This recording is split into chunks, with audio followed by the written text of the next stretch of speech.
길었던 우한여행도 막바지를 향하고 있습니다. 딱 한 곳 정도 더 갈 만큼의 시간이 남았습니다.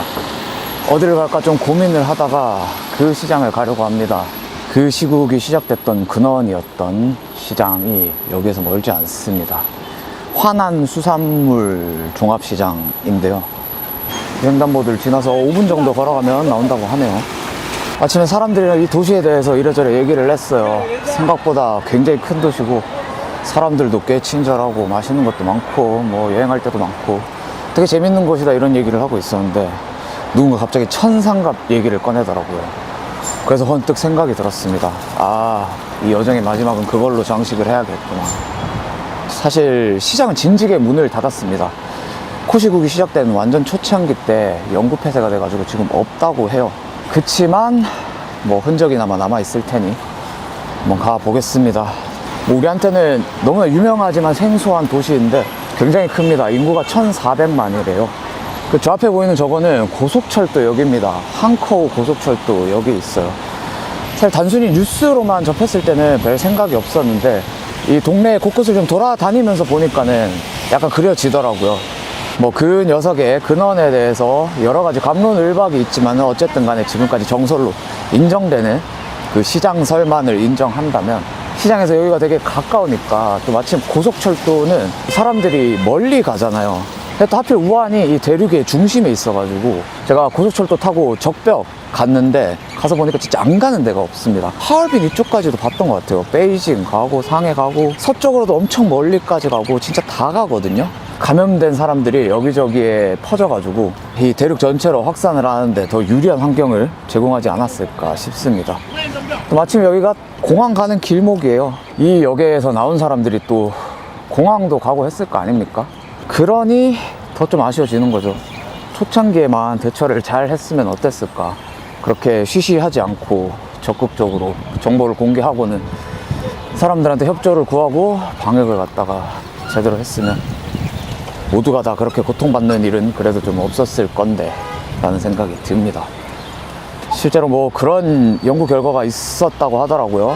이 봉쇄도 그렇고 방역 조치를 갖다가 2주만 더 빨리 했어도 이런 팬데믹 사태까지는 가지 않았을 거다 라는 그런 뭐 연구 결과들이 있다는데 뭐 다 지나간 일이라서 의미는 없습니다만 그 시절을 생각하면은 여러모로 좀 씁쓸해지는 부분이죠. 저 같은 경우는 여행 가방 파는 사람이라 가지고 그 시국이 유난히 좀 힘들었단 말이죠. 뭐 안 힘든 사람이 어디 있었겠냐마는 말입니다. 그 시장은 없어졌다지만 지도에 아직 흔적은 남아 있거든요. 그래서 여기 관련된 후기나 이런 걸 좀 볼 수 있는데 저 이제 중국어를 몰라가지고 번역기 돌려보니까 다 좀 그런 내용이더라고요. 그 시장, 뭐의 시작 이런 식으로 보면서 아, 사람 사는 거 다 똑같구나 그 생각을 했더랬죠. 여기 같은 경우는 되게 좀 강하게 봉쇄령 같은 거를 시행했었잖아요. 그래서 제 친구 한 명도 이 동네 출장 왔다가 그 봉쇄령 내려져가지고 몇 달 동안 갇혀 있었거든요. 그래서 거의 실시간으로 전해 듣기는 했는데 사실 삼자 입장에서 활자로만 보면 별 생각 없잖아요. 근데 여기 와가지고 이 도시의 규모를 직접 경험하고 나니까 아, 그 시절 이 동네는 진짜 생지옥이 따로 없었겠구나 라는 생각이 절로 듭니다. 뭐 이런 아파트는 그래도 좀 좋은데 왜냐면은 이 시장에 있는 이 동네가 장안구라고 해가지고 좀 사는 동네거든요. 그래서 이런 것들이 있는데 그냥 평범한 사람들 사는 데 가면 진짜 허름한 데에서 볕도 잘 안 드는데 옹기종기 모여가지고 그 아파트들이 다닥다닥 붙어 있단 말이죠. 그런 곳에 한번 병이 돌기 시작하면은 통제고 뭐고 아무런 의미가 없는 그런 상황에 되게 금방 직면하지 않았을까라는 생각이 듭니다. 조만간인 것 같은데 어디일까요?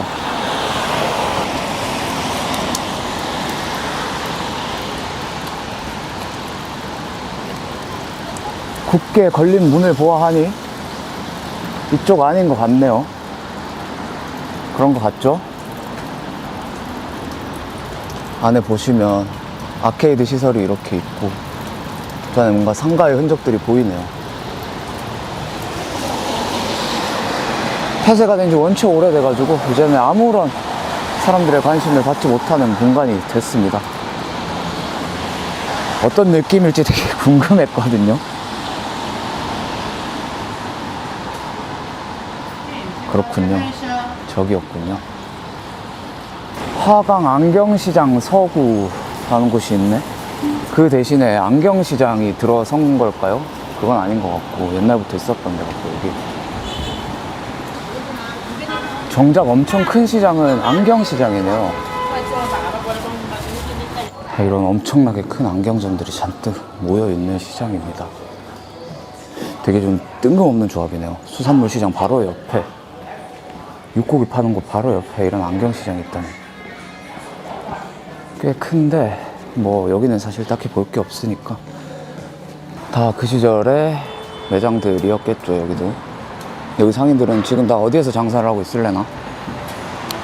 정보가 명확한 게 공개된 게 많지가 않다 보니까 뭔가 얘기를 뭐 더하고 빼고 할 게 없어요. 그죠?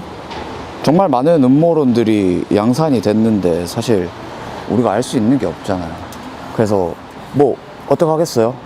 표면적으로 명시적으로 알려진 것만 받아들여야죠. 어쨌든 뭐 그렇습니다. 밥이나 먹으러 가겠습니다. 문이 열리긴 하는구나.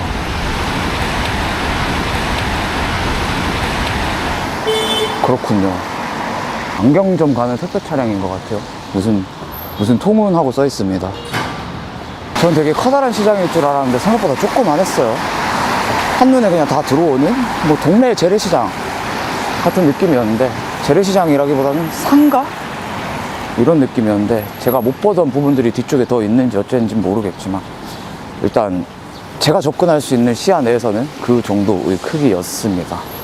밥을 먹으면서 못다한 얘기들을 좀 해볼까 합니다. 이 동네 특산입니다. 열감면을 먹으러 왔어요. 맛있더라고요. 하루에 한 번씩 먹고 있어요.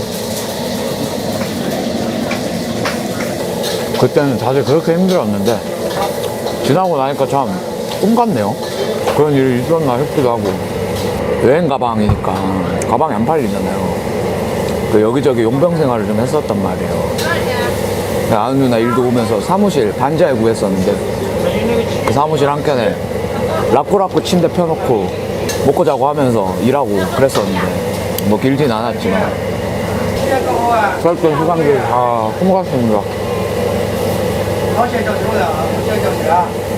갑자기 당나라 시인이 남긴 시가 생각이 나네요. 이 동네 황학루라는 탑을 보고 남긴 시인데, 논일던 황학은 오간데 없고 황학루만 남았구나 라고 시작을 하거든요. 저 시장을 보는 감상이 딱 그렇네요. 야수라장은 온데간데 없고 시장 터만 남았어요. 제가 여행하면서 중국에서 만난 분들 대체로 친절했는데 이 도시가 유난히 좀 더 친절한 분들을 많이 만난 것 같은 느낌이에요.